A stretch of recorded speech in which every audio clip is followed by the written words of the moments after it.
8:08. Time to get your morning started. Time to get your week started. And we've got exactly 1 month and 2 days until it's Christmas. My man. Yes, Daisy. good morning. Michi, what's up? Good morning. Hi, I am good this morning. I went for a walk. Oh, you look energized. You look ready. I know. How has your weekend been? My laptop, which is my only device, is in pieces. So it's been a struggle doing work on my phone, but I'm adjusting. How about you? How was your weekend? You know today's Cyber Monday, right? That means I can get one for cheap. For cheap. You need money to get one for cheap.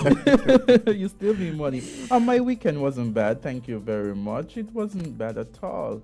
I must say that, one of the things that we receive news and sharing the news is that St. Kitts mourns the loss of John Benjamin. John Benjamin, the St. Kitts and Anguilla community mourns the loss of a respected figure, Barrister John Benjamin, KC, who passed away on November 26th, 2023. And I'm just going to read a little thing so persons could know. I'm not going to read the entire thing, but just the aspect here, notable achievements. This is the article that I found. It says John Benjamin, KC, earned a reputation as a disciplinarian committed to the letter of the law and lawyer's commitment. His illustrious career included serving as a Chief Justice of the Eastern Caribbean, serving as a Court of Appeal judge 3 times. He held prominent positions in Nevis, Montserrat, and St. Kitts. His recent appointment as Queen's Counsel in February of that year further highlighted his contributions to the legal field. And persons who know about the case in which he was a part of, which talked about really the essence of our constitutional right, freedom of expression. And there was a popular radio program in Anguilla, and then the then government would have denied some callers from calling in, and that matter was brought to the court. It went all the way up to the Privy Council, where the Privy Council said in its judgment, and let me see here, it noted in its judgment that, and just a little bit here, it says, the lordships consider that nothing advanced by the government establishes any of the derogations capable of justification under Section 19. But basically, in essence, what he's saying, that that he was right in bringing the claim. There was a radio station which had a program, such like, the program that we have here, and then it was basically off the air, then on the air, and then it was denied.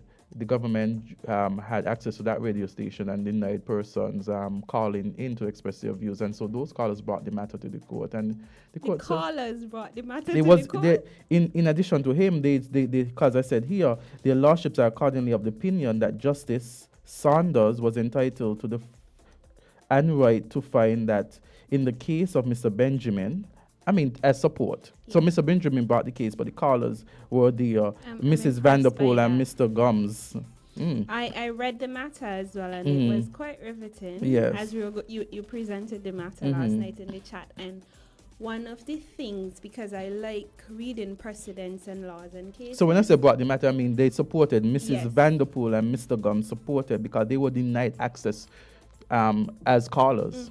What I like from the matter was the government may not be obligated to take positive action in providing citizens with a platform to express his opinion, but when, as in this case, the government does provide it, it cannot arbitrarily or discriminatorily withdraw that means. When I read the case, right? Because the English teacher in me was like, yes. I was like, oh my God. So you don't have to do it, but when you do it, you are obligated to continue doing it. And you can't have double standards about it. Yeah, and to I me, didn't like that part. To me, it's like you can't give me, you want to provide the soup or provide the meal? Provide the whole meal. Don't just give me a piece of meal. I like it. When I read it and I'm going through and and I was like, and this is good precedence, if Yes. you cannot deny persons their opinion once you're going to create an avenue for them to have an opinion. Beautifully said. I like it. And that has been a landmark decision, and something that has, you really, when you look at freedom of expression, even in studies, you go right back to that. Yes. And you realize that the trial judge, meaning the High Court judge, was Justice Sanders. He is now the president of the CCJ. And the Court of Appeal, based on what I have seen, would have overturned his ruling. And then the Privy Council said, no, Justice was right. Hello. Justice Sanders I'm was telling you, right. and a teacher like me, a little disruptive. You have to know these things and read these things regularly so that when you make decisions, they're informed by the law. Yeah, so that John Benjamin, brilliant legal luminary, and of course, condolences to his family, friends, supporters, those who would have been in contact with him. I think it was. And to the legal fraternity of St. Kitts and Nevis, and to the legal fraternity of the region, we have lost a great one. Yeah, definitely. Yeah. Yes. So, what are other things that you have seen in the news, Michelina? I like the idea of the amendments, the new law alerts. I tabled that. The Whistleblower Protection Act and the unauthorized disclosure of official information. To me, both of them as amendment is a bit contradictory. Thank you. Do you see it? Yes, absolutely. I find the Whistleblower Act, I'm a whistleblower, like I'm going to take that, but then the Unauthorized Disclosure of Official Information Act 2003, it feels a little bullyish to me. It feels like the government putting a gag order on me. So here you make me feel like I could blow a whistle. But then they could come after me and say, well, it was unauthorized. It just seems like it makes no sense. Whether it was a matter of conscience or not. Yeah. Yeah. So for me, it protects the institution of the government. It keeps the hammer in their hand against me. I'm not even sure if a hammer was there before, but it definitely puts one in their hand against me. Oh, there definitely was a hammer. It might have been wrapped in velvet, but it was there. Yeah. Trust me. And so to say that this is good for the public and for the common man, I'm a bit confused what is good about these amendments. The It's Whistleblower Act I can take, but the Unauthorized Disclosure of Information Act 2003, and at the end of it, it goes, it seeks to prevent leaks of confidential, sensitive, privileged government information to bring St. Kitts and Nevis in line with international standards.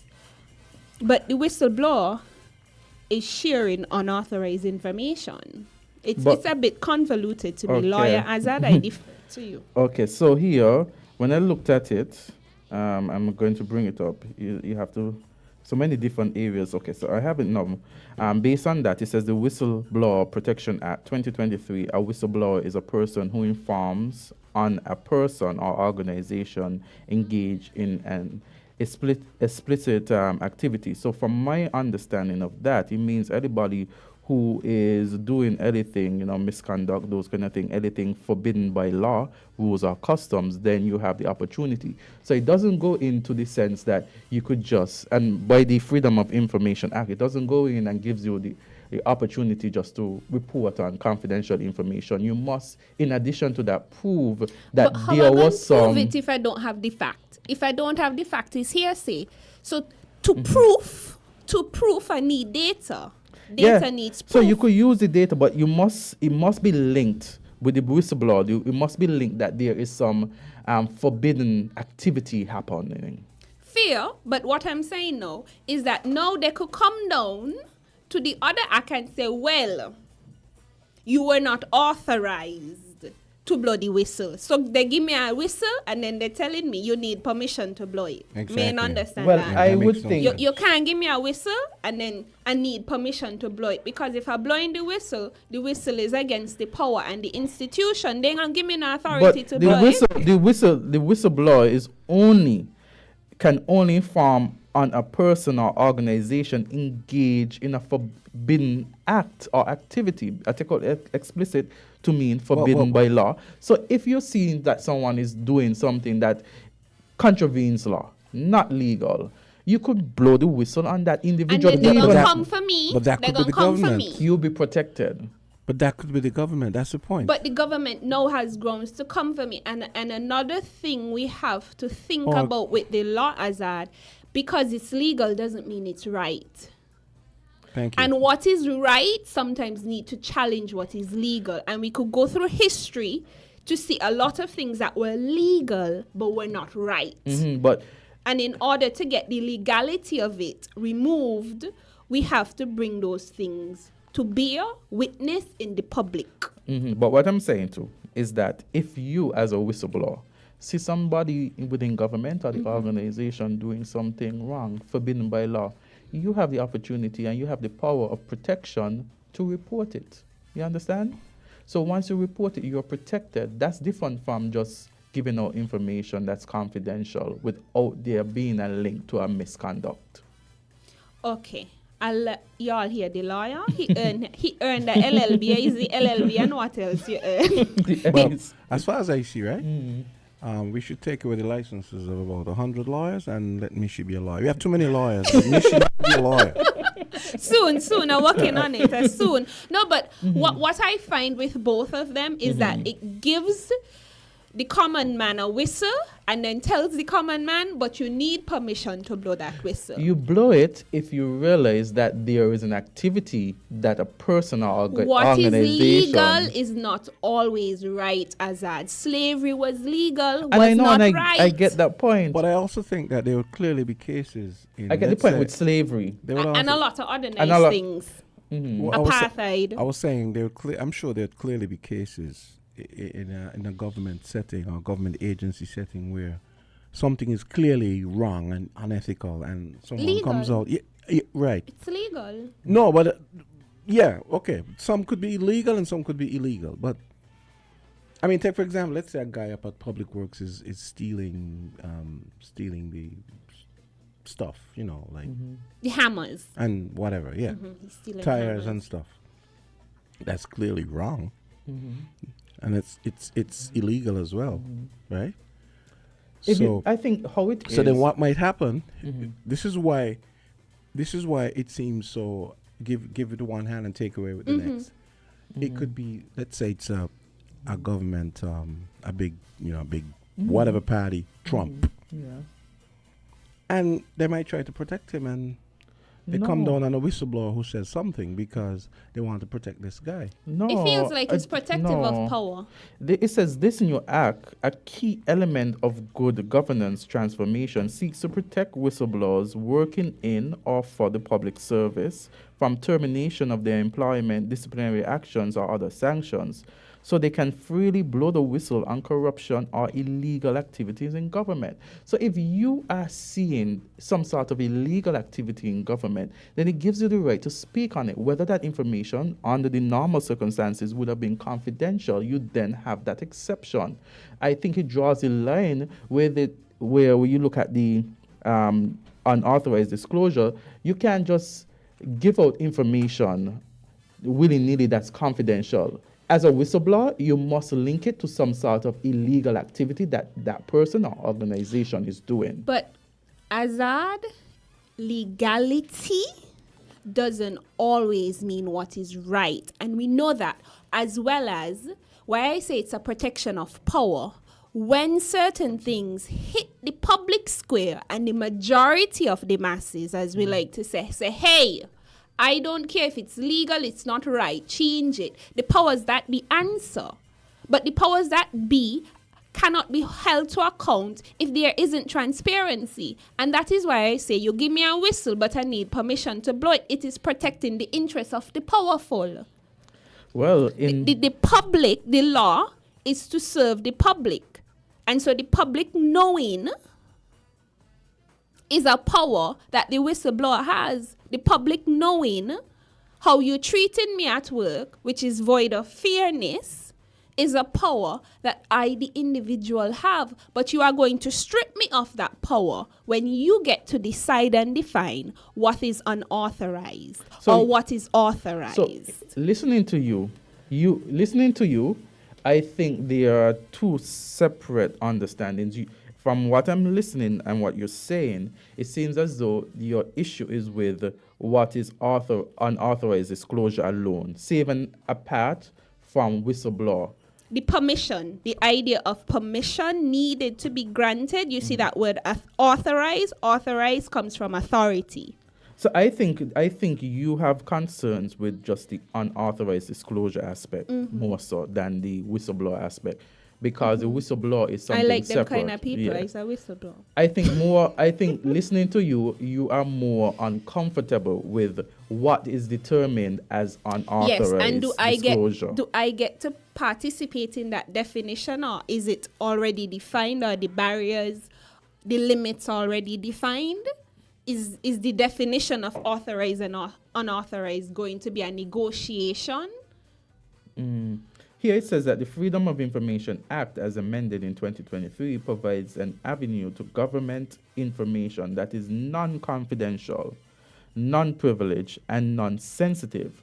The corresponding unauthorized disclosure of Official Information Act 2023 prevents such confidential, privileged, and sensitive from being leaked by public officials and contractors through the back door. But Can I say something, Jams? Yeah. I'm going. You remember a few days ago we were talking about the NHC and how their stipend was doubled, and it's now allegedly it's now 200%. So it's now $3,000. The government, the statutory body, did not confirm or deny. However, if you have people on a board getting $3,000, that's more than some teachers who broke their back hard minding people children make every day. Is that right? But it is alleged. We probably wouldn't know if it is real because who it benefits will not circulate it in the public. Who it benefits will not allow it to be circulated in the public. So if somebody is acting in the public interest and sneak it through the back door to confirm, so we are able to have public discourse and say, stop all your nonsense. The price of living going up, £2 of sugar is $6.47. Ain't no way you're getting that, and some people can't get this. So I see now where your chain of thought is going, and it says the new act criminalizes. It's a hammer. It criminalizes only unauthorized and damaging disclosures of information related to national but here's security. the problem: confidentiality trumps ethics and international relations, crime, illegality, and stuff. It is protecting power, Azard. You know, Exactly. It is protecting power. So now they're going to use it to frighten up the people, frighten them up who want to say, are you here? See how much money they're making? Okay, so these are the amendments being made. I think what we should do, therefore, if we're having a discussion, we'll have a further discussion when we have the complete act in front of us and see if there's a definition. And so they're going to take our information into for consideration. we look at the definition of what is determined, if it's in the interpretation clause of the act as it relates to what is confidential, what is all of this. So we could look at the act. So basically, these are just the amendments that we were looking at. Let's look at the entire act, perhaps on a different program. Definitely. And then we could have the discussion. Definitely. And don't take for granted the power of your voice. Okay, Azard, every day, all of them listening. The whole of cabinet listening, and who not listening, somebody listening to send them. So the public discourse is very necessary to inform. So we'll have the discussion on it. We'll bring it back. We'll talk about the act in its entirety, because all that we have here really before us, or all I have before me, is just the amendments. Okay. I was speaking basically on the amendments and not the entire act. I'll have to see it. I think it's a bullying thing. Well, we'll see how it goes. Permission. Give me the whistle, but I can't blow it. I need permission to, but the to blow the whistle is if you see, and the whistleblower is if you see some sort of misconduct or some activity. You know how much tax I pay in this country? A lot of money, you know? I don't know. Maybe it's unintentional, but Azard is giving wishy-washy, and I don't want to rock the boat. Mm-hmm. No. For me, He's when a it- lawyer and protecting Yeah. the law and the legal Yeah. process. It's okay. See people them. No, I just looking at what the law is. I try not to see any different color when it comes to the interpretation of the law from my angle. But we're going to look at the act that could be on the Friday show. We look at the Freedom of Information Act and see what happens. Yes, from there. I got English degree, so it's law and English. There we go. Yes. So, what else tickled your mind? What else? You know what I love, Azard? I love to see the thickums. You see the thickums in the Juve costumes.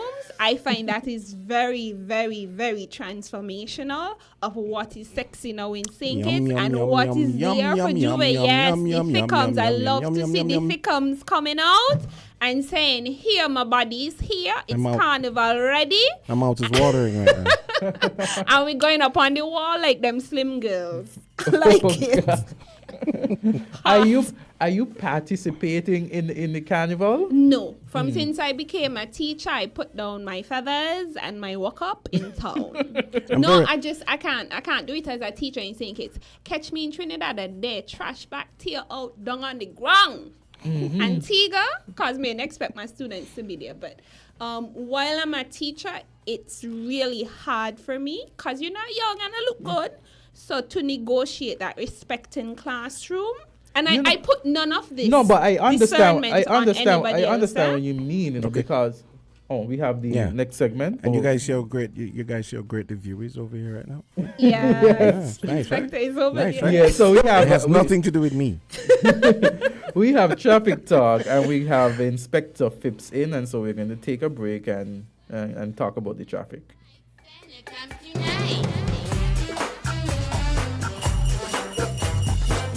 WINN is 98.9. 98.9 is Win FM. Be careful on the road. Don't make it an episode. When it comes to the important things in life, your health, your education, your choice of a life partner, and of course your insurance provider, only the best will do. Caribbean Alliance Insurance is the only insurance company in the Eastern Caribbean with an A excellent rating. We have a robust 3-tier reinsurance strategy that protects our policyholders from multiple catastrophes, even if they occur in quick succession. We spread our risks over 18 territories, ensuring minimal impact to individual territories when a disaster strikes. We provide an excellent claims experience. Claim settlement is usually between 24 to 48 hours. Our A excellent rating means that you are more secure with us. Contact us for motor, property, marine, public liability, employer's liability, and other policies. Delisle Walwyn, people you can trust. Local agent for Caribbean Alliance Insurance. Tomorrow secured. Be careful on the road. Don't make it an episode.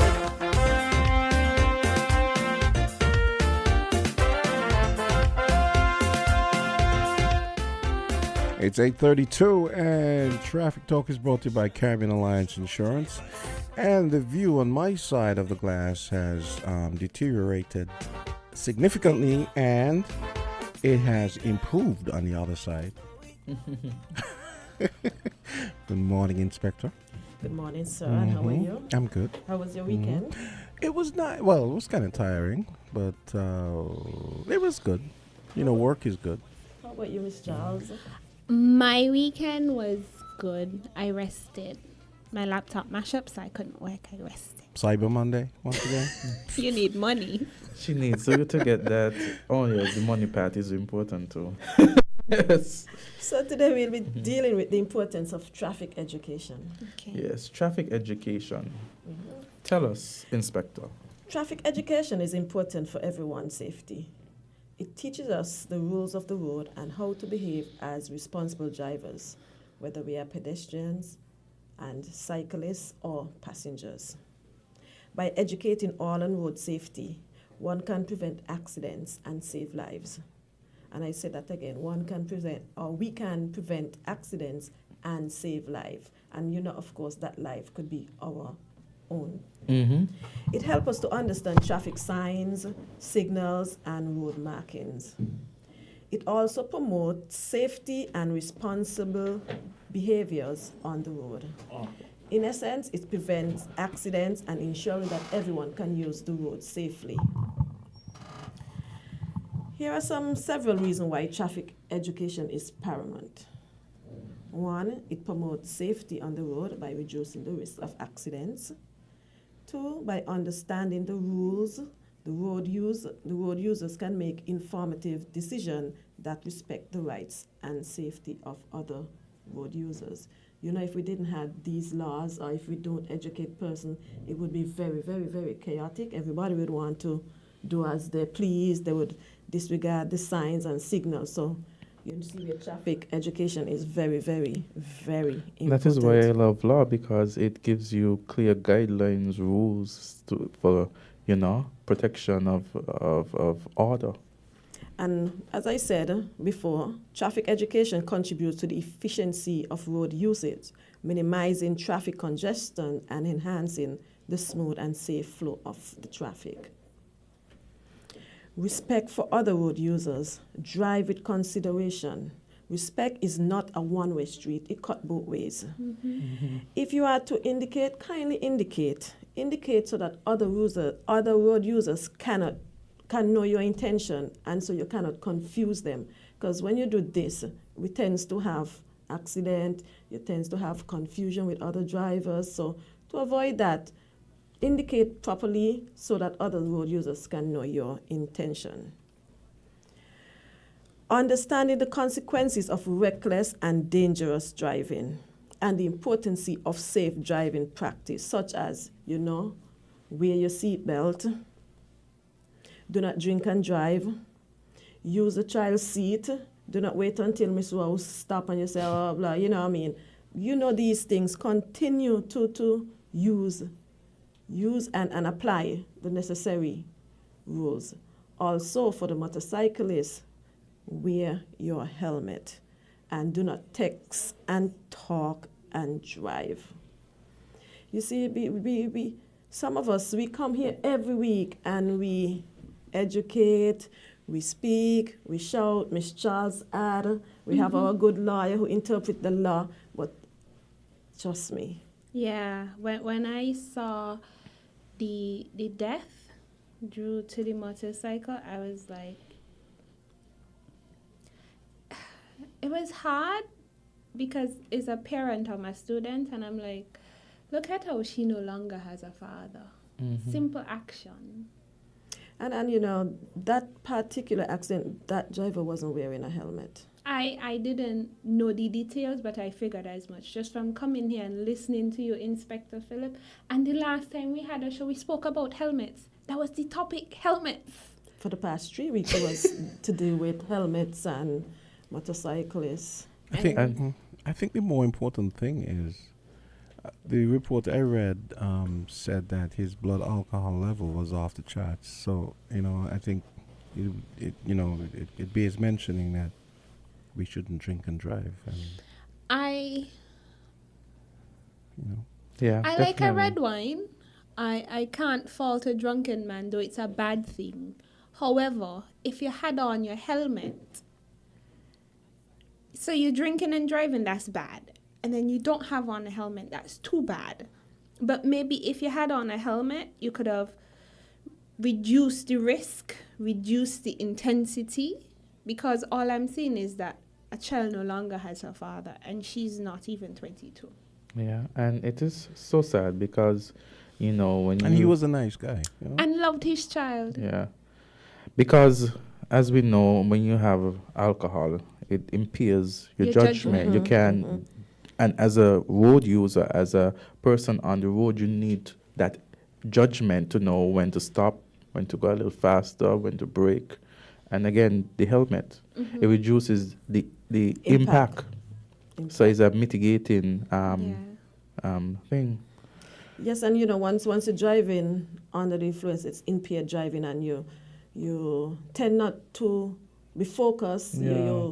You're not seeing straight, and how must I put it? You just reacting to what you feel like, and so safety is ruled out of your whole. And also, your reaction time, it becomes Yes. attenuated. And And one of the things Inspector Phipps said that, it's with me now. I put on my young girl days on the back of the bike for sure.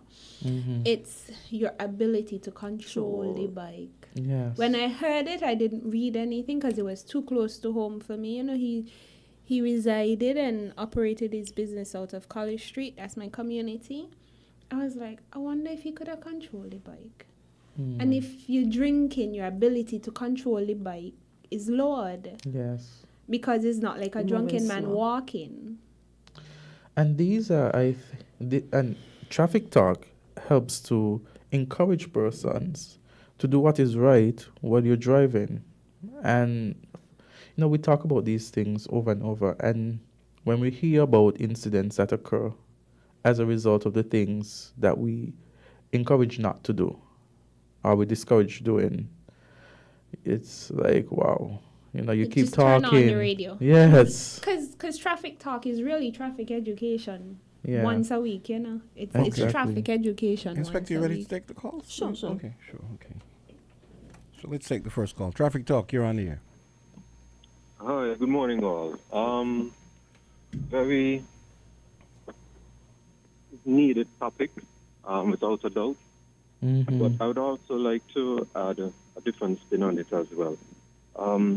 Inspector, many a time the officers, when conducting road stops, etc., I can recall one last week on the Bay Road specifically, and when they had the unfortunate murder there close to the Sugars complex.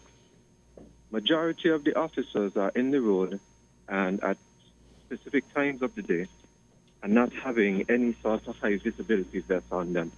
I remember my experience with the one on the Bay Road where when they were pulling us over, I indicated to them, hey, once you guys are on the road, you really should have those high visibility vests, etc., because you never know what someone's sight can be, etc. And the behavior that I received, just trying to give them some friendly advice, and I am a health and safety practitioner, by the way, was outrageous. And when you look at a lot of them, you have maybe 5, 6 officers on the road and maybe 1 or 2 are wearing the vest. And it's a crucial part of their setup, especially if it is a case where they are on the roadside conducting stops, etc. You never know who may not see you, and that can become a problem. When you look at officers in the UK, as a matter of fact, their bulletproof vests now come in the standard high visibility colors as a result of that, because it's standard issue for them.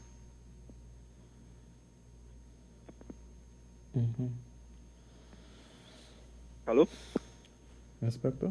Oh, well, I know. Well, I'm in the organization for a few years, well, and I know I was issued with vests.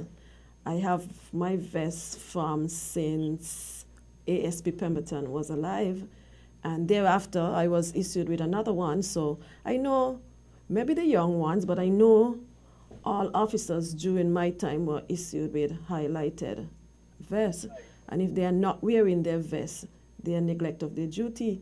But as I said, I know we all were issued with vests and raincoat, those green with the highlighted colors and black. So you could reverse the raincoat, but some people are just negligent, and so that's something we have to look into and enforce. Well, Inspector, I'm sorry, but if you can say that some persons on the force are negligent in conducting their duties in that regard, I think you have a very, very big problem, because that in of itself, as you said, is part of their responsibility. And then for me, it's one thing, because, education, but then when you try to bring things like this to their attention, the ignorance and the arrogance is my concern. I was not rude in any shape or form in trying to bring this to their attention. As far as I was concerned, I was doing them a favor. That is true. They should have acted on it and act responsible. Safety is always is number one important. So again, practice what we preach, and not showing any negative aspersions or trying to deter from what it is you're talking about today. But I do feel as though that point is quite needed because you see it too often. And again, we don't do things unless we're very reactive. We're very reactive. And I find many a time we have the opportunity to bring attention even to those that are supposed to be, take for example in this situation with the police. But if they're not going to be receptive and show some sense of humility, then what's the point? So that's my contribution for today. Okay, I hope it's well with you. Thank Okay, you for your caller. concern, caller. Thank you so much, caller, for your And input. We continue to take your calls. Call us at 466-762 and 662-0989 if you want to weigh in on Traffic Talk. Brought to you by Caribbean Alliance Insurance, by the way. Let's go back to the phones. Traffic Talk, you're on the air. Good morning, and how are you, sir? I'm good. Good morning to the other people in the studio, Inspector Tips, who I recognize. Good morning to her. Good morning, sir. Good morning. I like the caller who just spoke about the safety and security of the road, especially when they have traffic accidents, or stop and check of the clothing, attire, a part of the uniform should be worn. I spoke of this many times, and I thank the caller, obviously, for saying what he saw that a lot of us have seen before and spoke of. But it's unfortunate that the inspector have to deal with this when she should not, because these are big men, civilized, intelligent people in the force who knows what to do, the responsibilities and duty. And like she said, have neglected, personally speaking. They need to find ways in which how to deal with people like them, said officers who have, like she said, which of course have been advised friendly, as the caller said, to tell them what they are not doing. Just recently, a few days ago, last week, on the Frigate Bay Road, it was beginning to get dust. And you cannot see anyone's hands in the distance.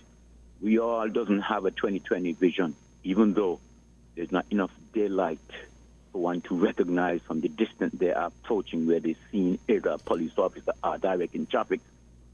And I've said this so often, that many times, it's like a broken record. Obviously, they're not doing the jobs efficiently. There are some good police officers, I always say that. But the bad ones that make the good ones, the so good, very well ones, like Inspector, make look like she don't know what she's doing, and she knows what she's doing. It's unfortunate I have to say this as well. I want to thank you all for listening, and please have a good day. Inspector, a pleasant day to you. Goodbye. Same to you, sir. Yes. Inspector, you want to continue? Yes. Road safety can be drastically increased if all drivers on the road were considerate. Traffic education is an indispensable part of our society.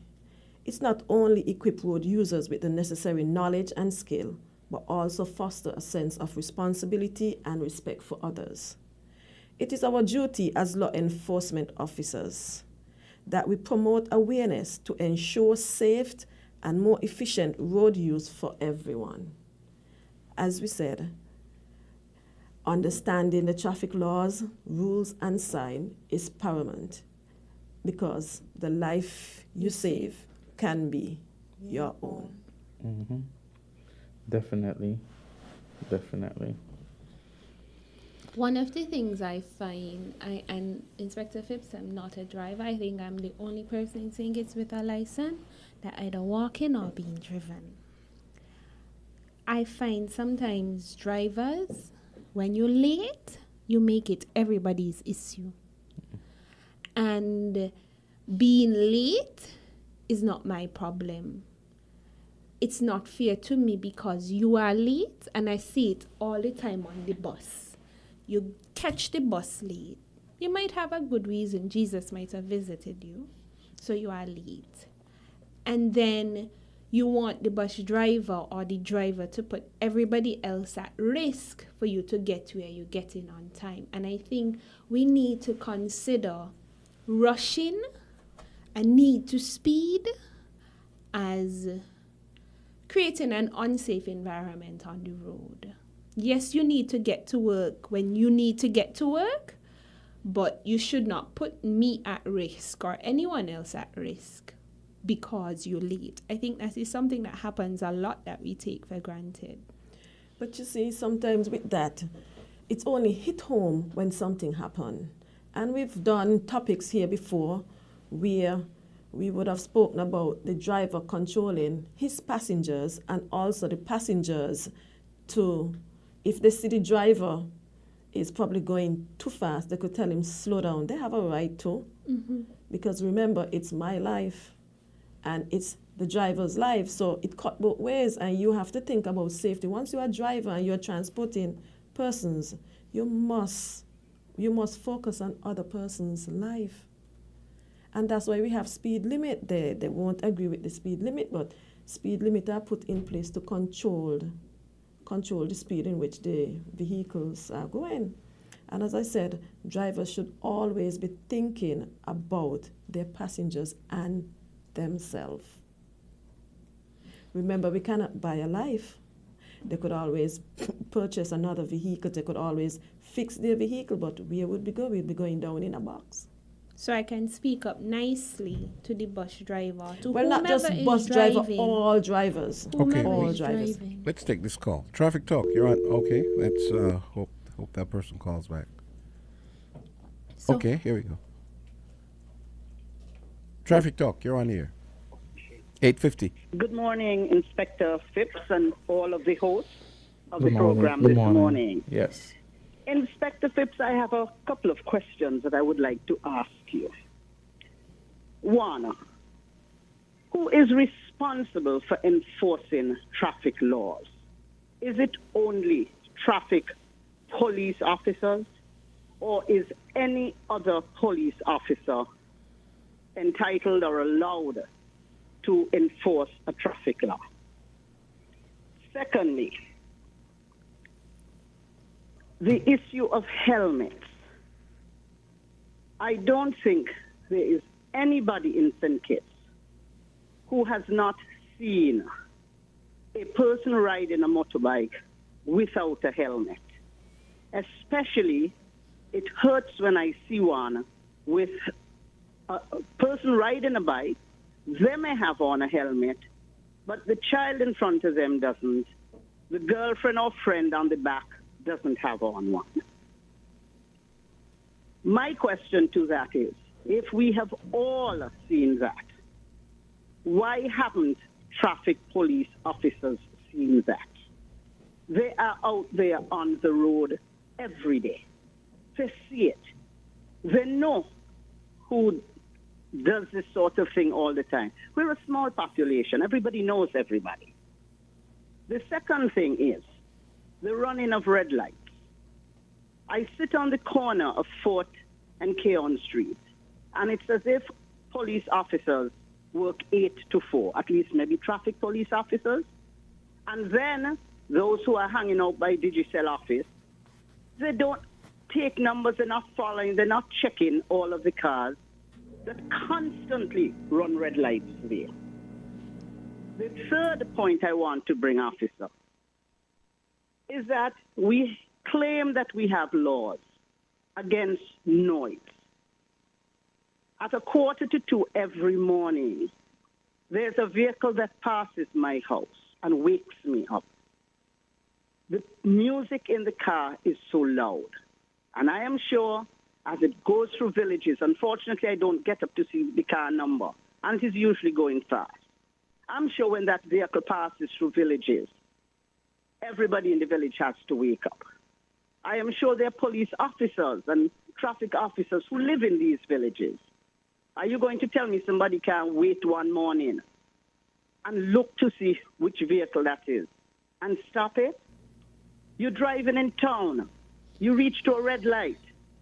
The music is deafening you as you're waiting for the light to change.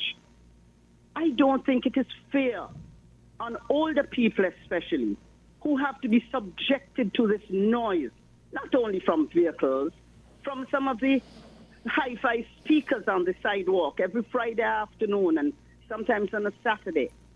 The speakers are turned towards the traffic. It is deafening. I am sure some people might even get confused because of the noise. And this can cause an accident. And I am asking you to reflect on these questions I have asked you and perhaps to come up with something where you can protect us, the public. Yes, there are laws, but these laws have to be enforced in order for them to be effective. Thank you, officer. Thank you, host. Have a good day. Thank you. Thank you for your contribution. Inspector? Okay, so for the first question, all police officers are traffic officers. So the traffic is not just for traffic at the personnel at the traffic department, but all police officers are traffic officers, and they can deal with any traffic offense at any time. As regards to the motorbikes are one of the smallest vehicles. And so they tends to, when you try to stop them, they tend to diddle and daddle. But once we get their registration number, we normally call the person or we take the person to court. As regards to the noise, you can make a report, and once you're willing to give that statement, it will be recorded and that person could be taken before the magistrate court. So we need that person, the witness, and then we'll go out and we'll put the allegation to the person, the driver, whoever is driving. And so once we have the evidence, we can take that matter before the court. We have another call. Caller, go right ahead. Hi, good morning again. I have a question. Is it a case where lights are still supposed to be on bicycles in the evenings for persons to be riding them around? Could you repeat that question, sir? Are bicycles still supposed to have lights on them when being used in the evenings or the night? Yes, sir. I don't see much of that. And the funny thing is, why I asked that question specifically, I remember growing up, we used to duck the police when we didn't have a light on our bike because they would be taken away. I can recall passing the police station and seeing a mountain of bicycles in there. But again, very similar to what the other caller just mentioned in terms of enforcement. And Inspector, I am sorry. This is no attack on you, and I'm sorry you're the one getting these questions. But when they are driving in front of the police station at 7, 8 o'clock in the night without a light on them, again, the message that is being sent,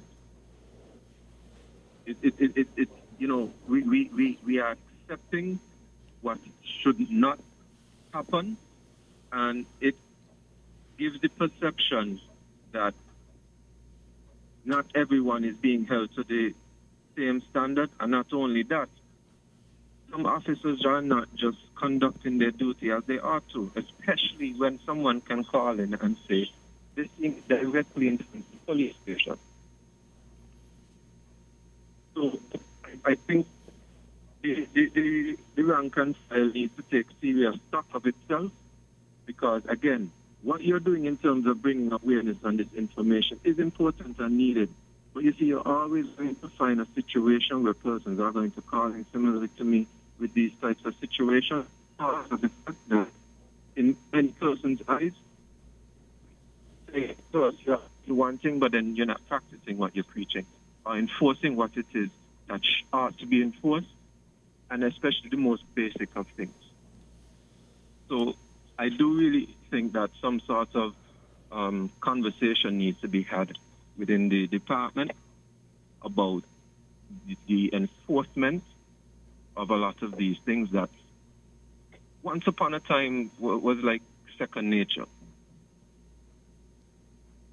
I think that's why you get so many calls when you come on air, Inspector, about, well, why the police isn't doing this and why the police isn't doing that. They really need to take stock of themselves in that regard. Thank you. Thank you, caller, for your contribution. I too, caller, and don't think that what you have said have gone, but I will further have conversation with other departments and do what is necessarily needed. Let's squeeze one more in. I'll try and keep them brief. It's 8:58. Caller, keep it brief. We have 2 minutes left. Go ahead. Yes, good morning. Peace to you all. All I want to say is that the police can only touch what they would have seen and what is reported. Yes, I understand, because every driver is responsible to drive in accordance with the law, and the police should also enforce. But you know what the thing is sometimes in our society? When the police do, they get criticized. When they don't do, it's the same thing. But when I was a police, all I used to say, as long as they enforce the law, and they report me to the commissioner of police, or whoever, as long as I say, this is the law, I don't think I'll be wrong. So sometimes, even though I hope everybody would listen and change, so we have good enforcement of the laws and persons actually following the laws. But sometimes our people, when the officers are doing the right, they still find some reason why they should not do certain things, even though the person would have infringed. So that's all I would like to say, that we as a society, we have to look at ourselves and realize wrong is wrong and right is right. However, leave it up to the officer. They want, because they love give police a wide discretion. If the police want to give somebody a warning or a break, that's up to them. But let us follow the law. Let us respect the law. And like some person might say, officers, yes, let us do what we supposed to do, which is to make sure we just, do what we do. What the law says. When they need to give me discretion, use discretion. But everything boils down to the driver. Even some bus drivers, a passenger want to stop right in the corner and they stop without even thinking. So thank you very much for listening. And officer, continue doing a good job. And citizens of Kingston need this. Let us support the police, because when we support the police, we are also protecting our own lives and making our streets safe for our children, our elderly. Thank you very much. Okay, thank you, caller. Officer? Thank you, sir. Coming very soon, we'll have a number of road restrictions and the direction changes. For example, Walwyn Street, that's the street with the Democrat, that will be made a one-way. Traffic will flow north to south. Spot Street, that's the street opposite Uncle T's, or the street with Jenkins Limited, traffic on that road will flow north to south. Carty Alley, traffic will flow north to south as well. The Factory Road, that's the road next to Mr. Pemberton Auto Sales, the center one that takes you up to Jocelyn Car Wash, that will also be made one-way, and traffic will flow south to north. You said Carty Alley. What's? Right over here at Newtown, that small, where Mr. DuPont once had his, that small road that go down. Oh, Cass drive up? Yeah. Oh, okay. Yeah. Also, Navy Street, that the road with the airport school, that will be made, traffic will flow north to south from 7 a.m. to 7 p.m.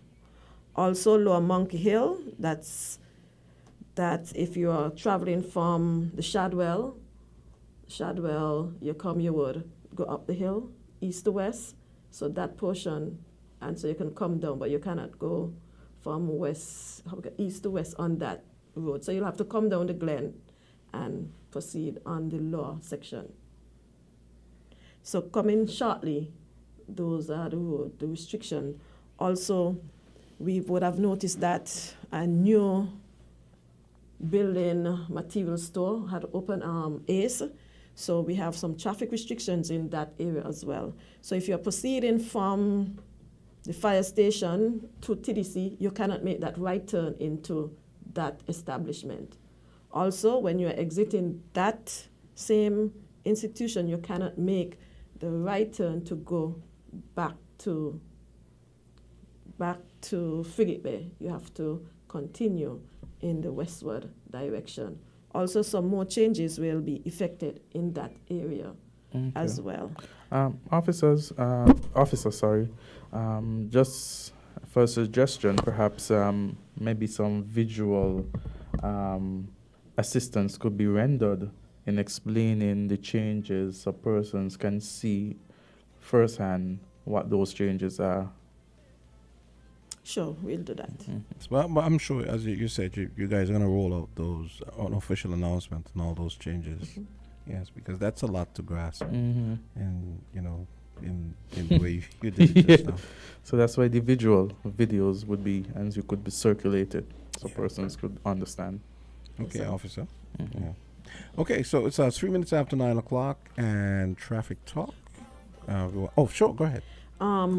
Just for the general public notice, starting from, I think it's Wednesday, they'll be demolishing a section of the Bastille High School. So drivers, pedestrians, be cautious as they will be turning trucks from both East Parkway and West. And West, the West on Victoria Road. Yes, sir. Okay, all right. All right. Noted, gotcha. Okay, thank you so much, officer. Do enjoy the rest of your day. I sure will. Once Awesome. I'm on Win FM, I'll be good. Yes. Inconsiderate driving, this nonsense need to stop. When it comes to the important things in life, your health, your education, your choice of a life partner, and of course your insurance provider, only the best will do. Caribbean Alliance Insurance is the only insurance company in the Eastern Caribbean with an A excellent rating. We have a robust 3-tier reinsurance strategy that protects our policyholders from multiple catastrophes, even if they occur in quick succession. We spread our risks over 18 territories, ensuring minimal impact to individual territories when a disaster strikes. We provide an excellent claims experience. Claim settlement is usually between 24 to 48 hours. Our A excellent rating means that you are more secure with us. Contact us for motor, property, marine, public liability, employer's liability, and other policies. Dalil Walwyn, people you can trust. Local agent for Caribbean Alliance Insurance. Tomorrow secured. We're different. We're 98.9. 98.9. Win FM. Here's your Hotspot's Value Mart IGS specials running November 16th to November 29th. The more you shop, the more you save. In November, get the double points on meats and produce. Now, our Value Club Blue Tag specials. IG and Essential Everyday Peanut Butter, $8.99. Essential Everyday Grated Parmesan Cheese, $11.99. Essential Everyday Fries, $13.99. Essential Everyday Frozen Vegetables, $5.99. Hot Pockets, $12.99. Essential Everyday Freezer Bags, $8.99. And now our very low weekly value deals. The Kraft Barbecue Sauce, $7.49. Essential Everyday Ketchup, $4.99. IG and Essential Everyday Chocolate Tuna, $3.49. Libby's Vienna Sausage, $2.75. Irish Spring Bar Soap, $12.99. Arm & deodorant, $7.99. Shop Smart, Shop Value Mart, and get double points for more rewards today.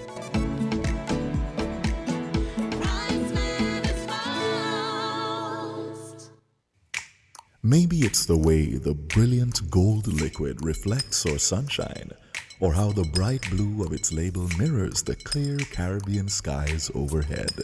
Maybe it's the fresh, crisp taste of this beastly cold beer on a scorching hot day. Maybe it's even the way it brings us all together. But one thing is for sure, Carib is very much a part of who we are wherever we're from in the Caribbean.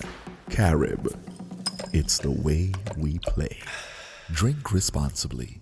Don't struggle this Christmas. The Bank of Nevis has the perfect loan just for you. Life may not be perfect, but this holiday season, the Bank of Nevis is making it better with an unsecured loan of up to $40,000. Use it for home renovations, furniture and appliances, travel, carnival costumes, and any other family expense. Borrow up to $40,000 and make your Christmas dreams come true. No down payment, no security requirement. Interest rate is the most competitive in the market, and your loan application will be fast-tracked. Payment deferred for 1 month after approval, and you have up to 5 years to repay. Get your holiday fund started with this great financing of up to $40,000 from the Bank of Nevis. Offer ends December 31st. Visit the nearest Bank of Nevis branch today. Terms and conditions apply.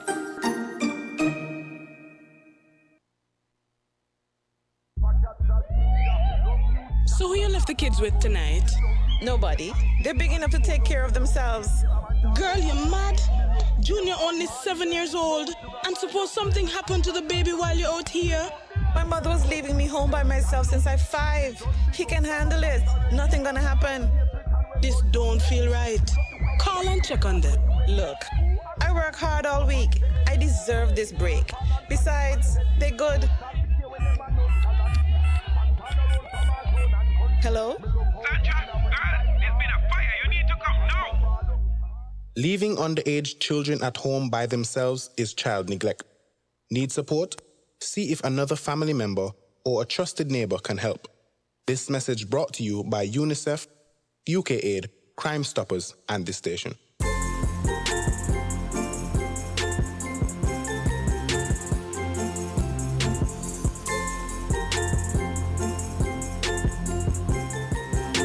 Nine minutes after 9 o'clock. We got Christmas all trapped up, man. Love it. Dig the trap beat.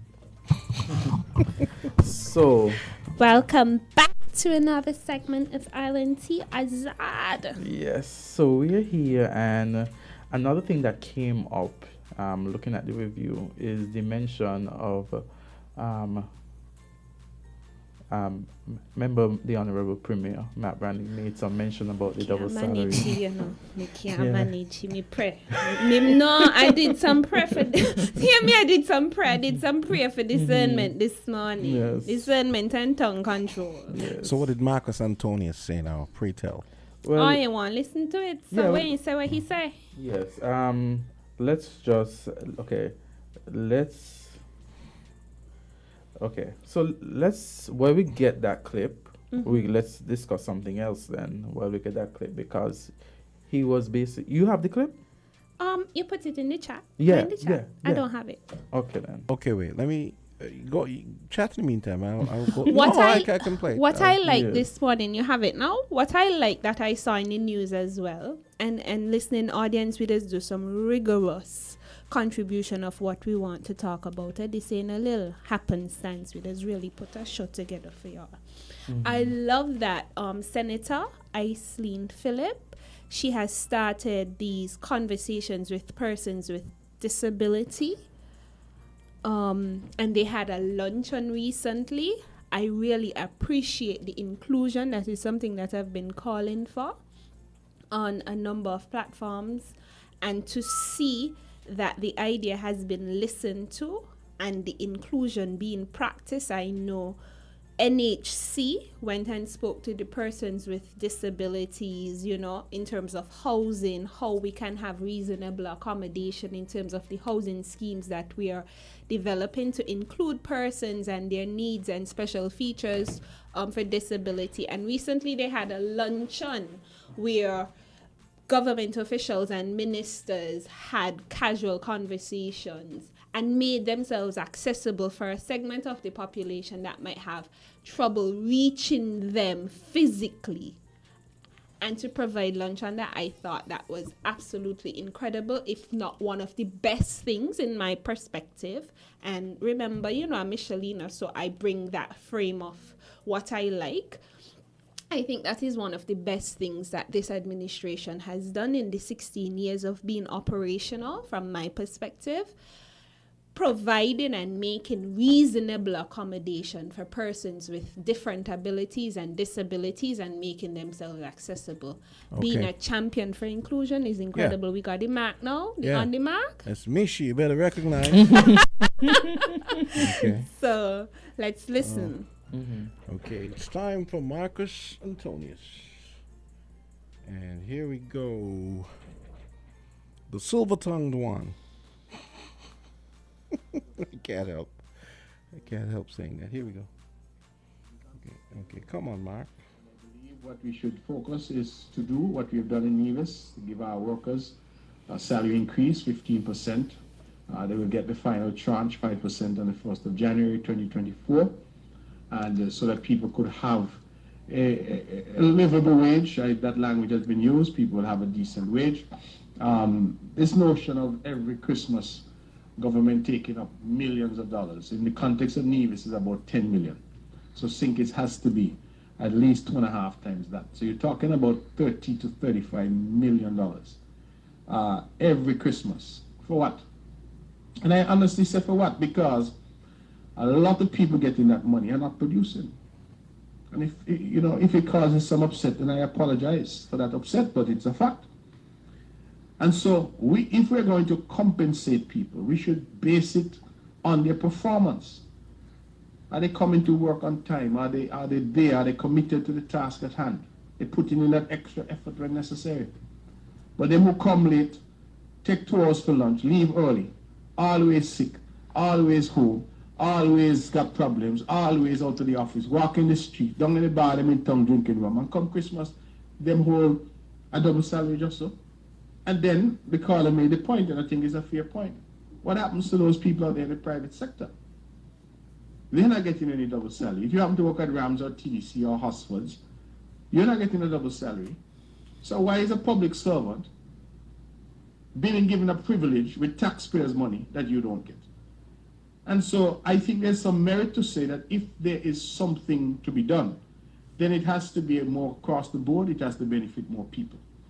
And it can't be that public servants just sit down and say, oh, Christmas are coming, and I know I'm going to get this extra money, right? When others out there who are working equally as hard to build the country aren't guaranteed anything at all because they happen to be in the private sector. A lot of people now applying to government. Some people... Okay, yeah.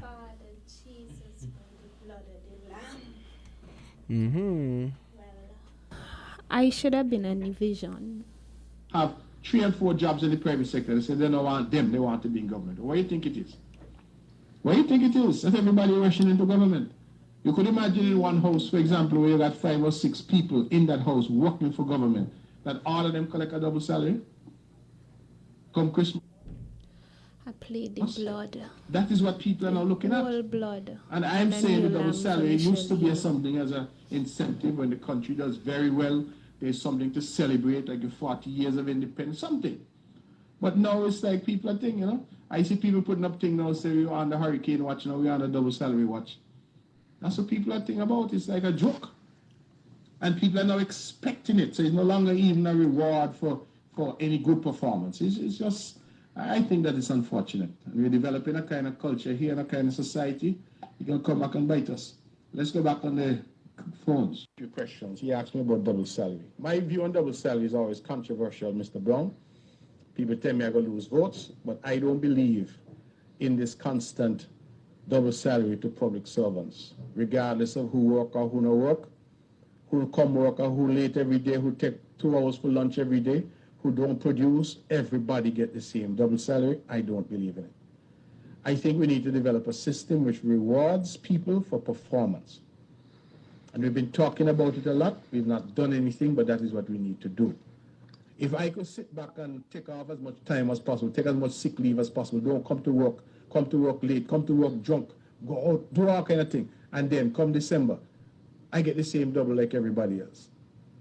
Well, you know what that does? It demotivates the man who's willing to come in and work hard. He said, why should I bother to try? Because look, my partner, they don't do no work and you get the same money like me. Okay, I think we get the essence of what Yes. Mark is trying to say. So, Mishi. Me? You ain't hear me saying I pray over here the blood of the lamb, a whole new lamb I need, you know? And the mark need to go more than over the doorpost. He need to go through the window on me tongue, all kind of things. Because nobody does answer that, man. So what's your thoughts on the We have a call. Let's take. okay. Call, go right Fix ahead. it for me, Jesus. Good morning. Hey, Good call morning. Call a bit brief morning. because we have a lot of calls coming in. Go ahead. Good morning. Good morning. That gentleman who's speaking, I wonder if in his right mind, why he never say all of that when he was getting it. The minister, them of government, they get double salary when they're sharing it. And when he was getting 2 salaries, so he did get 4 double salary, is because nobody does answer him. He never come out and talk about it when he was getting it. I don't know what people have to be very careful with these politicians. This man look like he's sick. Bye. Thank you for your contribution, Carlo. Okay, we had another call, but not at the moment. So, yeah, here we go. Let's go back to the phone lines. Island T, you're on. Good morning. Okay. The caller is so right. When the lot of money was going over Nevis, it was nice. Why he don't tell Jugo they're going to answer the opposition in a meeting to get chance to see over there? Why he don't go do that? A snake always a snake. Labor like a leopard, and he is a big snake. That young man over there is a disgrace. Okay. Well, one thing's always for sure with politicians. There's always some self-service in there somewhere. The interest. For me, what is interesting for him to say that, I remember before COVID, he was getting 2 ministerial salaries, which meant when he get double salary on them 2 ministerial salaries, it's 4 salary, 1 man carrying home, He spoke with the audacity of 5 persons in one house carrying home 10 salaries. But him as an individual was carrying home 2 separate salaries. Yeah. Plus double salary on that. And I want somebody, a smart person, not me smart with maths, a smart person in a single year to calculate the 4 salaries he was taking home plus all the per diem, because every time he leave the country, there is money for that. Just calculate it in a year. Call, go right ahead. Hey, morning. You know who this is? Your boy E. I would like to ask and clarify, is the problem with the message or the messenger with what Premier Brantley was talking about? Because I think there is some merit to what he's bringing to the table. Absolutely.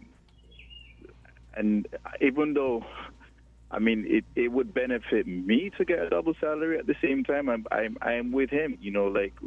First of all, he's asking a poignant question.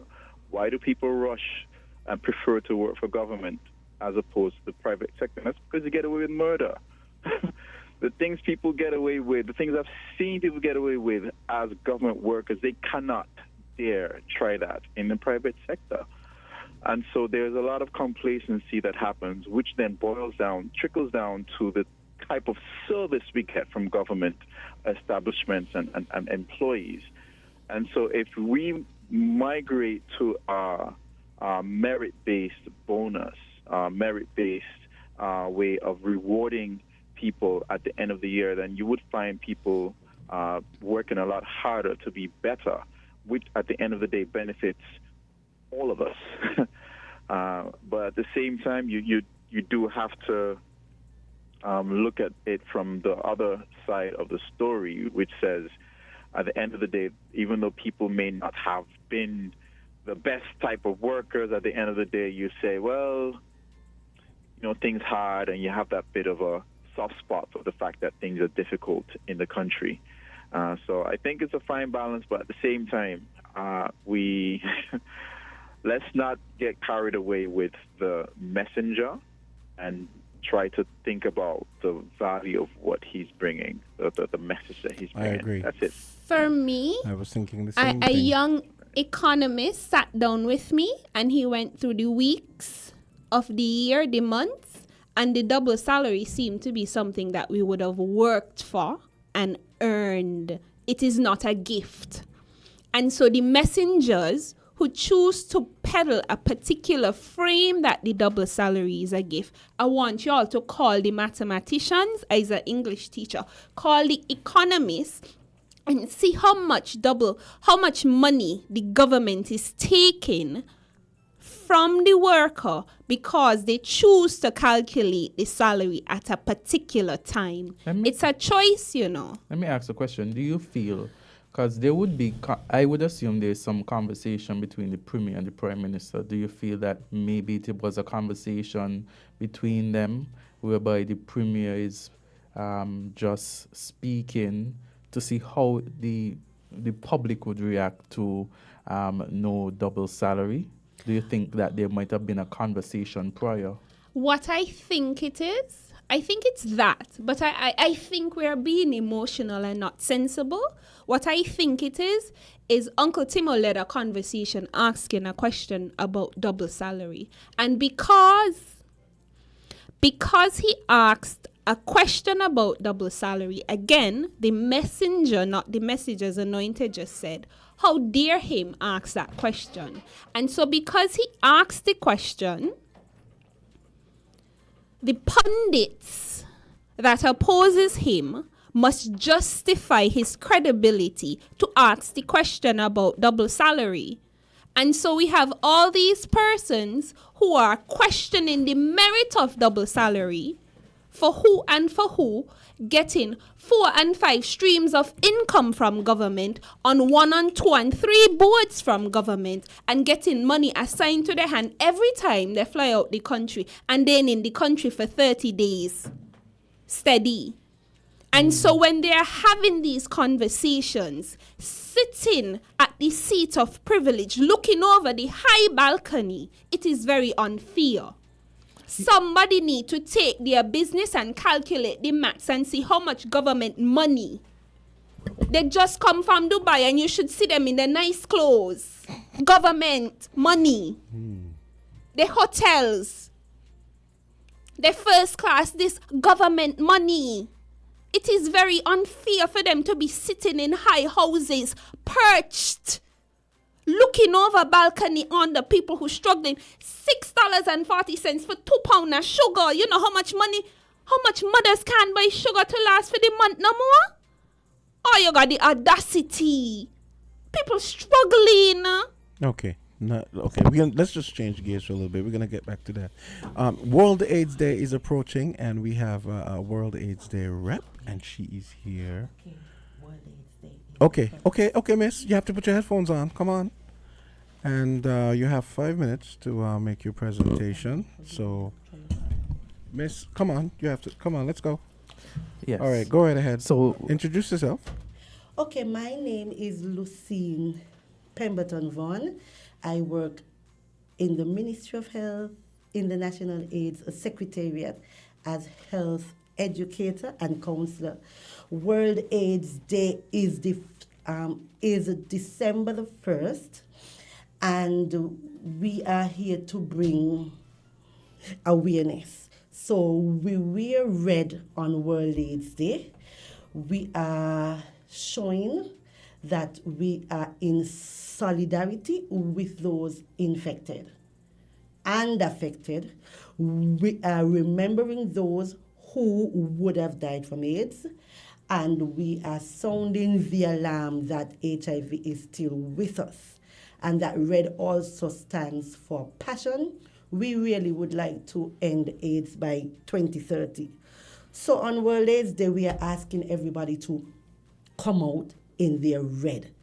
And by wearing red, you are simply saying all that I would have stated. And you are saying that you are committing yourself to be a part of the fight against HIV and AIDS. Now this year, our theme is let the communities lead. So whether you are in the church community, the school, the business places, the LGBTQ, whatever community you find yourself in, we are expecting you to commit yourself to be a part of that fight.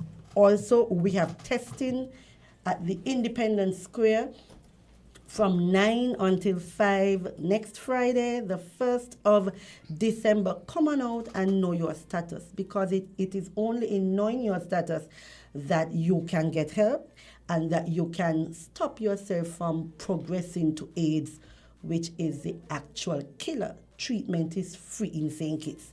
So take advantage of the free counseling and testing, the free condoms, the free treatment. And Free Education by Lucille. If nobody has ever heard Lucille present, oh my God, she is amazing. I heard her since I was in I think high school. She's still here, and that's probably sometime, and she's still educating and sharing her knowledge as it relates to HIV and AIDS. So thank you so much, Lucille. Thank you. She gave me a test. I think you did my HIV test, and I have it stuck up in my bedroom because I have I don't think we could say it on air, our dash license. So, in my bedroom, I have stuck up my R license with a negative.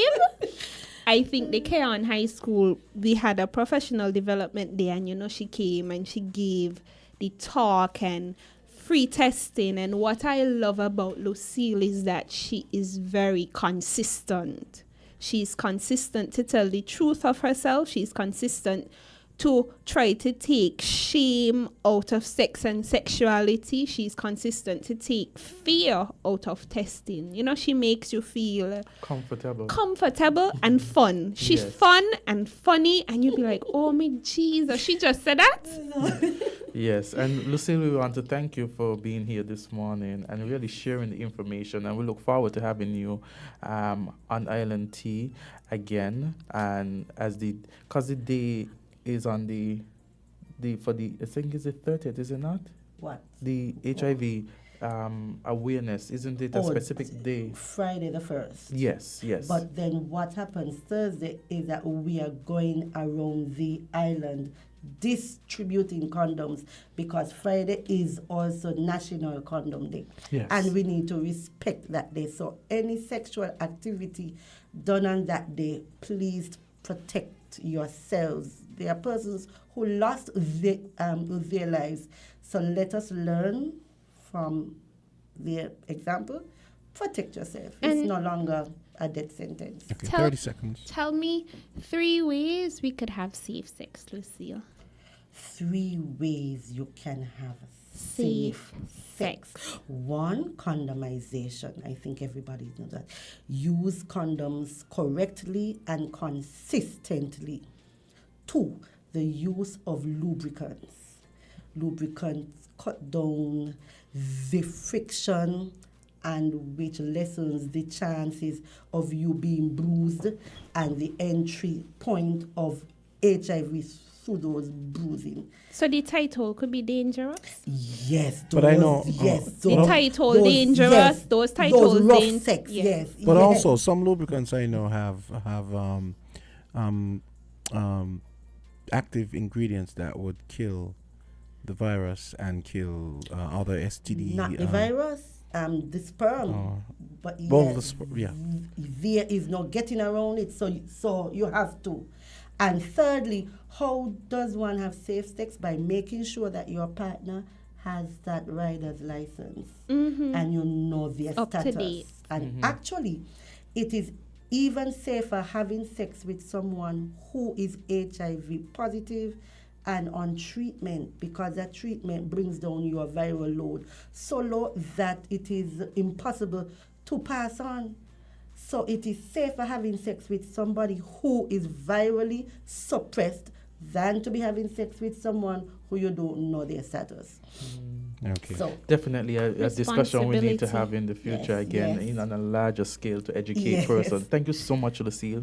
We'll take a break now. We'll get back to you, and the program is really heating up. And we've got the student here who just came up from DC. So I'm looking forward to that. Yes, of course. 9:31.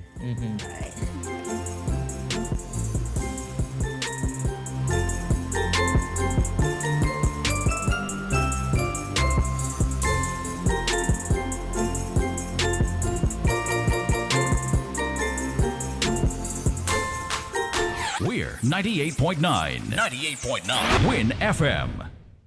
Hey kids, drink healthy. Reduce sugar chubby with the same great taste. Lots of magic fruity flavors, drink the more healthy way. It tastes so yummy, chubby, chubby, chubby. 25% less sugar chubby.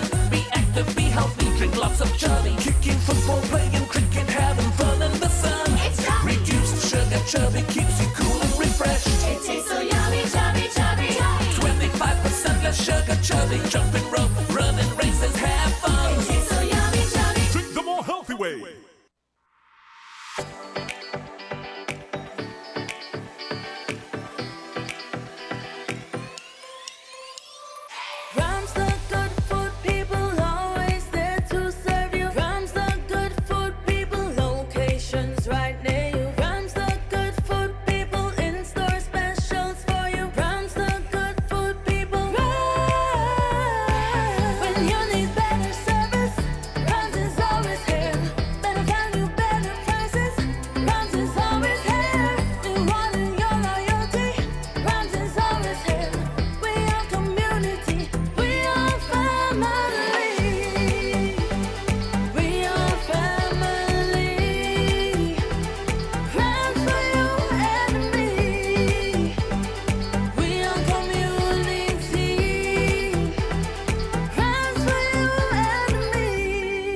Yes, so we're back and we're here with Miss Tucker, and we wanted to have a conversation with Miss Tucker. Miss Tucker is a student of the Clarence Fitzroy Bryan College, but recently graduated from the Washington Archibald High School.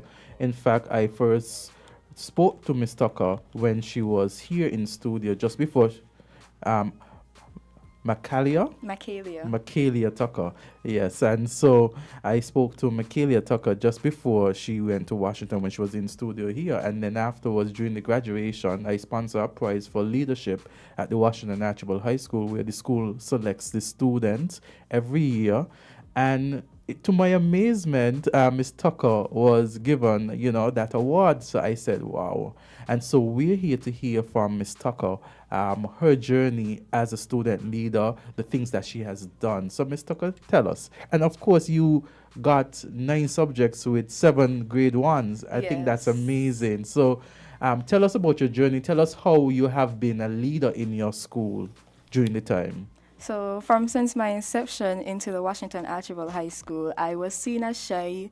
I wasn't really an outgoing person, but as I progressed through high school, I realized, wait, I should really make an image for myself. I should not be in my shell all the time. So then in 4th form, I decided to run for student body council as vice president.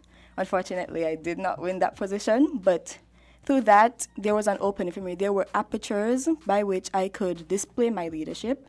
So I learned from my mistakes, and I graduated and completed a youth leadership development program. And then I was then selected by my school to attend in the 41st Model Organization of American States General Assembly for high schools. And through that, I was able to be exposed to leadership styles, and also from my other subjects such as social studies and POB, they also had leadership styles in the curriculum, so I learned a lot from that. And then also I was seen as a leader in a sense for some SBA groups and other activities that we did in school. And moving over to the MOAS now, the General Assembly for High Schools, I was elected as the chair of the Committee on Hemispheric Security, and I was elated because I was like, wow, this is definitely an opportunity for me to express myself and to just put into effect my leadership roles. And recently I was able to go to Washington, D.C. to do such, and it was such a wonderful experience. I was so happy to work with all the other delegates and just to expose myself to certain situations. And through that, I was able to become a leader. And you know what I like about the conversation that you started with what you mentioned? You mentioned that you ran for vice president. Yes. You weren't successful in getting the post, but it opened up doors. Yes, it did. And opportunities. I like to tell persons, when it comes to certain things, you may run for it. You may not get at the time something that you thought of course you wanted. Mm-hmm. And one closed door doesn't mean that there aren't other doors open for you. And so I'm glad that the opportunities came and that you took advantage of those opportunities. So tell us about being in Washington. Tell us about what that experience was for you. Being in Washington was such a privilege and an honor because I not only get to represent my country, but myself, my family, everyone around me. And the village, I said the village. Yeah, the village. Champsville. And so my experience was truly, truly eye-opening and enlightening. Washington is truly a beautiful state, so if anyone does get the opportunity to go, I do implore you to go. And being in the 3-day conference, it was really, really entertaining. Yeah, it was entertaining, but I also learned a lot. And I got to meet certain people, especially on the authoritative team, such as the president and the secretary general, and also other different advisors. And then I also got to work with people in my committee, such as the different delegates, and I helped them to draft their resolutions, and I also conducted the debates. Did you take numbers to build your network? You have them on WhatsApp? Well, nowadays we deal with Instagram, so then I did. That is how we connected. been on Instagram. And to this day, I still have connections with some of them that I met, so that is truly wonderful. Awesome, so good. At the Washington Archibald High School, you just graduated. You received, from the CXC, 9 subject passes with 7 of them at grade 1s. What area of study were you focused on at WashU? What subjects did you do? So at WashU, I would say it's like a compilation of different subjects. So I did literature, which is English B. I also did principles of business, integrated science, additional mathematics, HSB, and I also did maths and English out of school when I was in fourth form. And I did Spanish. Home ec? Yeah, family and resource management. You yes. made the merit list? Yes, I did. I came third, which is such an honor. I'm truly grateful for that. I can't even explain how happy I am. And I also did history, which is one of my favorite subjects, despite the backlash that it gets from all the students. And I think that's it. Okay. So which ones did you get? Is grade 2s, right? Yes. Which ones you got grade 2s I in? got a grade 2 in Spanish, and last year in 2022 when I did mathematics, I got a grade 2 for that as well. Okay then. Awesome. So tell us, you're at the CFBC right now. What courses are you undertaking? Well, I am a sociology major, and within that I have to do history and sociology, of course. And I'm also doing Cape Spanish and integrated maths and communication studies. Okay, and after your studies at CFBC, what is your focus then? From then on, I hope to get into a university that focuses in forensic psychology because that is my ultimate passion. And yeah, that's basically it. Oh, wow. So tell me, you see yourself in the next couple of years, let's say you have accomplished this degree, where do you see yourself living and how do you see yourself contributing outside of the work that persons would expect you having those studies? Well, I do want to go into that field of work basically for St. Kitts because I don't want to say like I'm a loyalist, but I do love St. Kitts and this is where I get most of my support. So I do want to give back to the entire federation. And the role is an extremely big role because we have to find out why criminals do what they do, and we also have to find help. And I also want to specialize in helping troubled youths because not everyone has it. So I'm truly grateful and I want to give back to other people. So in the next couple of years, I really do see myself as a generous person, giving back and just helping out everybody wherever I can. What are your extracurricular activities at CFBC present? I am currently a part of the history club, but regardless of that, I'm not doing anything. I hope to join the debate team next year. Okay then, awesome. And to those persons, supporters, friends, well-wishers, what do you say to them? To you, everyone, my teachers, my parents, mom and dad, my aunts, my uncles, my entire family. People from the village. The village, because it takes a community to raise a child.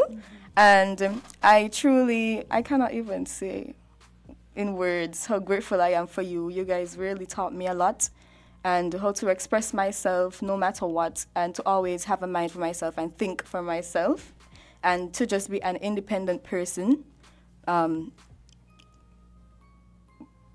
despite the many troubles that I may have gone through while I was growing up. Quick question. Why forensic psychology? I mean, how is that how do you think that's going to be practical in St. Kitts' life going forward? So, as we have seen, there are like an upsurge of crime, and through that, I wish to find like a root, like because we have to tackle these problems at the root. Why do they do what they do? So, I think that I can apply that to especially the youth of St. Kitts and Nevis to help and mitigate and eradicate this cycle that is occurring. Okay, sounds good. Yes, sounds so good. So I want to say thank you so much for coming on here. When I saw that you had received that award, I said I have to touch base. I have to make sure, to interact to see what's going on, because I think leadership is important. And I think that not only having that education in terms of doing well, I think it's you should also have something that you're engaging in the community, you're using your education to help others, and that you're being seen as a leader.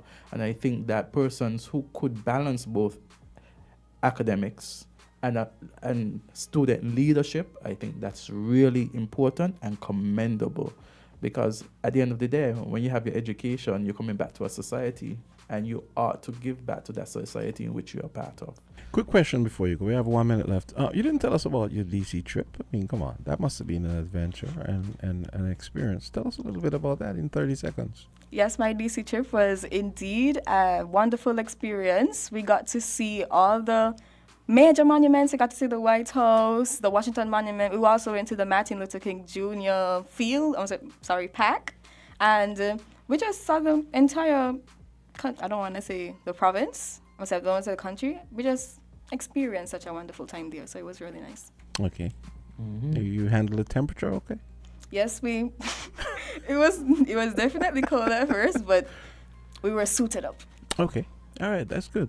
Yes. So, Ms. Tucker, again, congratulations so much. And continue doing what you're doing. Continue to inspire persons. Thank you, and thank you for having me here. Wonderful day. Yes.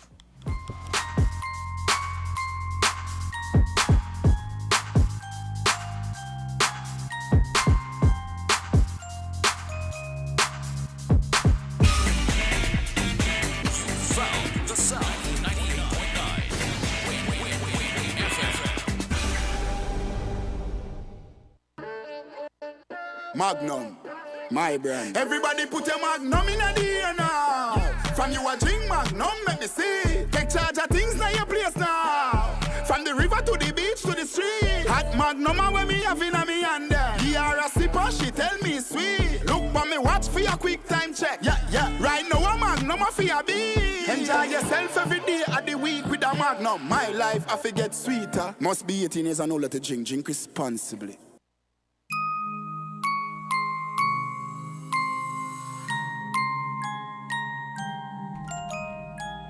And we are back. It's 9:46, 14 minutes until 10 o'clock here on Island T. Yes, I know before we had our guests, we were going through the double salary talk, and I think Michelina was really crafting a real idea.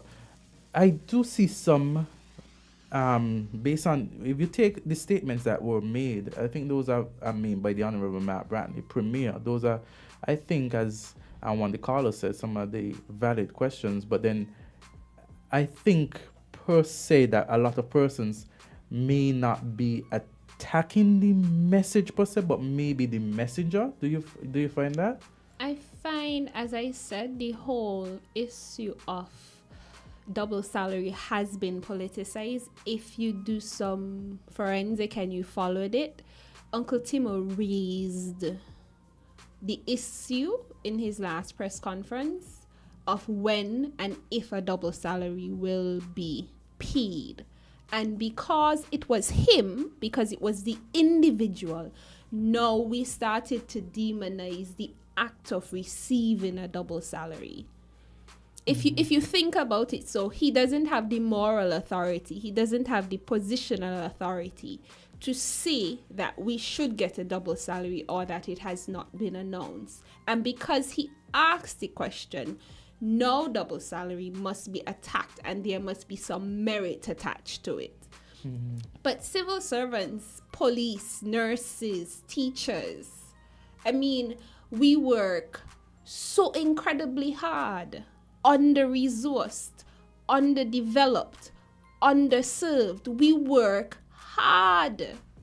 And it is not right for anybody, I don't care how high your balcony be, for anybody to bring those disparaging ideas as to merit around the double salary. Yes, you have some persons who don't meet the standards of being a good employee, but then you deal with that. That's industrial relation matters. And you don't put that negative attachment around what employers have earned. Also, too, just for in context, double salary started under the Simmons administration. It continued you plug with that. it continued with the Douglas administration. Then the Harris-led Unity administration, and then now it was given under Drew's administration last year. Last year in November. Let's take this call. Caller, go right ahead. Yes, good morning. Good morning. Good morning. Good morning. I want to just ask a quick question to the lady who's talking about HIV. Because, I had a small discussion with somebody else about this recently. I want to ask direct, quickly, is there medicines out there that stops one from picking up HIV from if somebody have sex, intercourse, and is there medication that will stop somebody to catch the HIV virus from having unprotected sex? Well, that will be a question for her to answer, but based on maybe my thoughts and that's what I'm calling. I'm trying to get that. I think there is a medication that is given or something that is given to reduce PrEP. I didn't want to call it incorrectly. PrEP. Yes. There's a particular medication that could be taken by partners who are not infected to prevent transmission. We call it PrEP. And that medication is available in the Federation of St. Kitts and Nevis? I don't know. I think it is. I think it is available. I'm not sure. I think it is. All right, okay, thanks, man. I'll keep listening. Thanks. I'll keep listening up here. Yes. So, don't you think, because the point that he made when he said that some families are looking forward just to be on government pay list, so they at the end of the year they could go home with a household of extra salaries. The point that you're making too, I think there is some, in essence, some talk, some economic merit to it, but then I think what the problem is the messenger. I think a lot with the messenger, considering how you have given your point of view, and I see your point that you're making in the sense. It's not the 5 family bringing home the 5 salary plus double. Azard, politicians target these households to get maximum vote. As it serves their interests, they are good households. So now that something is serving the community's interest, you cannot vandalize and victimize it. I have been on the campaign trail for years, over a decade. You treat those families. We have some calls. Let's see what the callers are saying. Go ahead, caller. Yeah, good morning again. Beautiful wise lady. You one was on the campaign, I was on it for decades. Almost 15. See? Let me show you something. I want you all to ask that gentleman on the opposite side, that honorable gentleman. He made a statement during his 7 years tenure that the 2 salaries where he was getting at the time, they say you get 4 now. The 2, he was giving it back to social group and poor people. Where's the evidence? We never heard nothing about that since. But because the talk was between Azard and St. Kitts and Nevis, that's where he come up with, because he was so ashamed. Bring the evidence, Barabbas. We know you got a lot of money. When you want poor people, they fighting to put some carpet and some curtain around the poor people in the house and look good like I. I got play around with poor people. I going good. You hear the snake them? That's how snake behave. Greedy, all about themselves. Barabbas, as Joseph Culture Hill said. Barabbas, all of them. Barabbas, they be. Hear him. Hear the statement. Hear the statement. Dying for you. Leave that for poor people. Dying for you. Only I must eat turkey and ham. I eat all vegetable. But I want to see the best for poor people. And extension St. Kitts. We deserve it. Pay up the money. And we have to get the money. Because we used to get the money, and the money got to come. Okay, caller. We have 2 minutes remaining. So we have any more callers on the air? No Okay, callers then. at the moment. So we're gonna have to wrap up now. We have 2 minutes remaining. No problem. Yeah, go ahead. And so this is really a topic that when we mentioned it, I didn't think we would have garnered so many calls and concerts. But you serious? No, come on. We could continue this tomorrow. But it's definitely, and I want my young people to listen because they call me and they ask me a lot of questions, and I've earned some hard lessons. And so when persons are telling you things and using their platform, a platform is a very powerful thing to message certain ideas and to peddle certain ideas. I want us to investigate the interests. Look at how peddling the messages is going to benefit the persons who are sending those messages, okay? It cannot be that a house receiving 5 incomes from double salary is a problem, because when we go out on the campaign trail, we are looking for those houses that have 5 voters and 7 voters and 10 voters, and we're giving them preferential treatment because it's those houses with the lot of votes that could push you to the win. That serves the politicians' interest. Now, for them to receive a good, it must be merited. The young lady from CFBC, she said her parents taught her to think and to think independently. Everything that happens to us in our community is an opportunity for us to discern not just the messenger, but the message. When they are peddling this message, to what end? How are they benefiting? Somebody is telling me I can't get a double salary, but you're sitting on 3 boards. You're receiving a per diem every time you're going out of the country, and you're going out of the country every 2 weeks. Make it make sense. Everybody should have access to opportunity for self-development and betterment of your circumstances. And so who says it? Yes, is important. But test their credibility. Whoever is saying a thing to you, it doesn't matter what they're saying, but test everybody's credibility and search for wisdom in what you're hearing. I think with that, we can conclude today's episode of Island Tea. Join us tomorrow, same time, same place. Okay, good. Time to be ceremoniously kicked out. Let's go. We got Money Matters coming up. Money Matters is coming up in 4 minutes. Brought to you by First Federal. And, of course, Island Tea returns tomorrow. Hope you guys enjoyed today's show.